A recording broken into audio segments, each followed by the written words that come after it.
Hello everyone and welcome back to the Football Insider Gaming channel. Today we are simulating 20 years of Scottish football to see which team is going to be the dominant one. Will it be Rangers? Will it be Celtic? Will it be somebody else? Who knows? So we're going to look at that. We're going to see if there's also any interesting things happening up and down the Scottish pyramid, and of course check out who's winning the Scottish Cup and the Scottish League Cup and see if there's been any success in Europe for Scottish teams. So if you enjoy this content, please leave a like, please subscribe to the channel as well, and leave a comment of what you think the biggest surprise was. But let's dive into the video.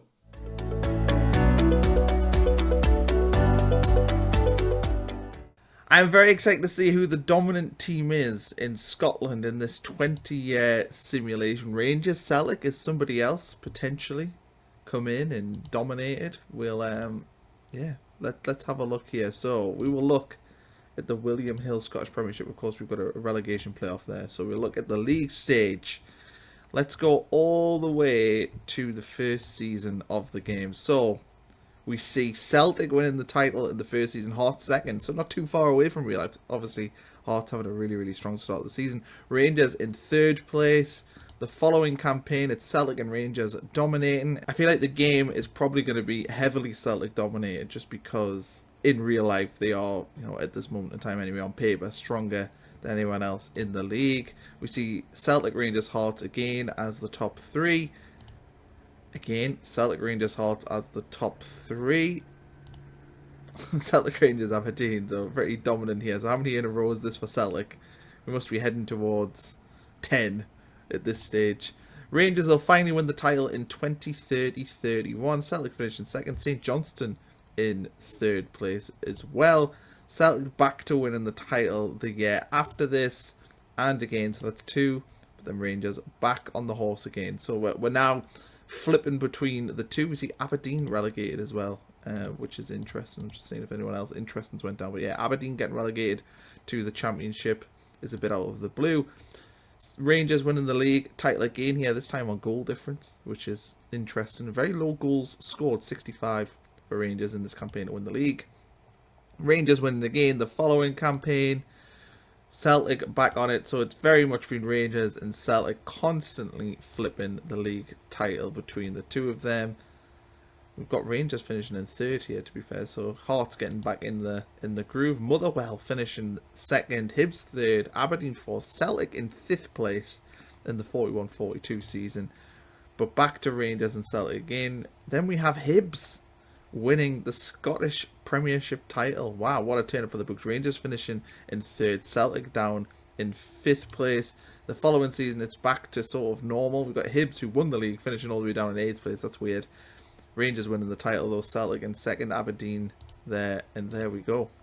So it's a pretty interesting run here. I don't know who won the most titles out of Rangers and Celtic, but it felt like Celtic dominated the early part, and then Rangers dominated the later part. Let's have a look at the club history and see what we've got in terms of league titles. So Rangers at this point have won 64 league titles, so they've won in this simulation 31, 34, 35, 36, 38, 39, 42, 43, 45. So they've won 9 league titles in this time.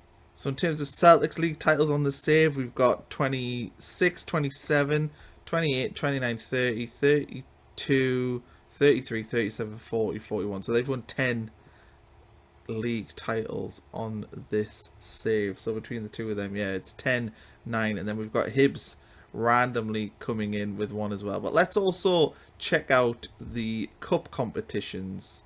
So, cup competitions, we have Celtic winning 1, 2, 3, 4, 5 in a row to start the save. We've got Rangers, Dundee, Ross County, Dundee, Celtic again in there. Rangers winning 3 in a row at this point. Ross County, the current winners, which is interesting. But yeah, Celtic, I think it's probably fair to say, dominated the early proceedings, as we saw with the league titles as well. And then pretty much largely shared. Rangers, of course, winning probably the majority here. But we do see quite a variance of winners in the Scottish Cup competition. We'll also have a look at the Premier Sports Cup as well. The Premier Sports Cup, very heavily Rangers Celtic dominated here to begin with. In fact, we don't see a different winner until 2038 when Hibs beat Dundee United. But yes, 1, 2, 3, 4, 5, 6. You know, loads of Premier Sport Cup wins for Rangers and Celtic in this save, so no surprise there. But let's see how Rangers and Celtic and maybe potentially other clubs did in Europe. We see that pretty much no Scottish teams until Rangers defeated Chelsea in the Europa League final on penalties. A 2-2 draw against Chelsea. Rangers win the Europa League, so fantastic for them to have one in there, because I mean they've been close, haven't they, in real life for a few years, in the recent past anyway, certainly in my lifetime. So Rangers winning the Europa League. No Celtic Europa Leagues, but let's check out the other competitions. Let's check out the Europa Conference League, and we don't see any Scottish teams in here, but we do see Aberdeen winning the Europa Conference League. They defeated Aston Villa in 2043. So, yeah, that's it. It's a real turn up for the books, seeing a team other than Rangers and Celtic. Of course, Aberdeen have had success in Europe before. But yeah, interesting to see them winning that. And if we had any success in the Champions League, I highly doubt it. But it is worth checking just to be safe.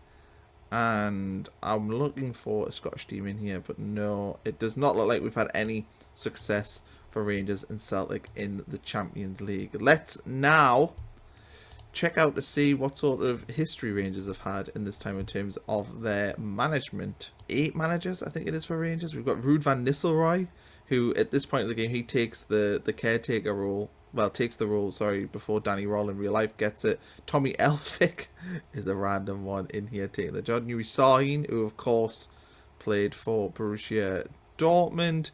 And they currently have Ine Effiong, who I admit I do not know who that is. So, yeah, some success here. I mean, who's Rangers' most successful manager in this period? You'd probably say it's Tommy Elphick. 5 league titles and 5 cup wins.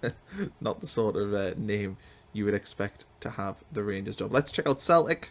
So Celtic have had 10 managers.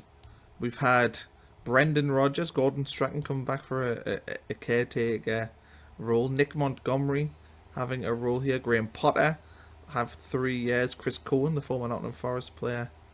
Mark Bonner. And currently it's Stephen McManus who is in charge at Celtic. So a really weird and wonderful list of managers for Celtic. And let's also take a look at the state of, you know, football generally in Scotland. What are we looking at in the Scottish Championship in terms of the league table? Any real surprise in there? We've got Kilmarnock in mid-table, but yeah, no massive shocks. We check out Scottish League 1, St Mirren in League 1, probably the biggest surprise there. But other than that, nothing massively outrageous. We'll check out League 2 as well, see if there's anything interesting happening at the bottom of the Scottish League.